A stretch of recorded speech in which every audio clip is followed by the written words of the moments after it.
পড়ন্ত বিকেলের নরম আলোয় মনটা শান্ত হয়ে যায় আজ। প্রকৃতির সাথে একটু ঘোরাঘুরি করে মনটা ভরে গেল। আহা, কি সুন্দর প্রকৃতির দৃশ্যগুলো!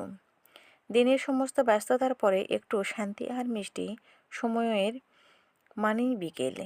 বিকেল হলো প্রকৃতির এক নিঃশব্দ কবিতা, যেখানে সূর্য ধীরে ধীরে অস্ত যায় আর চারপাশে ছড়িয়ে পড়ে শান্ত এক আবহাওয়া।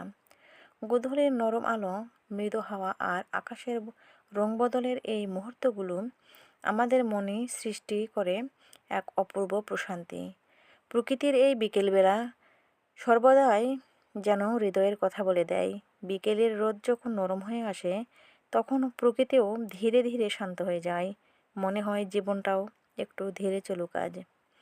হ্যালো গাইজ, আমার এই ভিডিওটা কেমন হয়েছে অবশ্যই আপনারা আমাকে কমেন্ট করে জানিয়ে দিবেন, এবং আমার চ্যানেলটাকে অবশ্যই আপনারা সাবস্ক্রাইব করে আমার পাশে থাকবেন।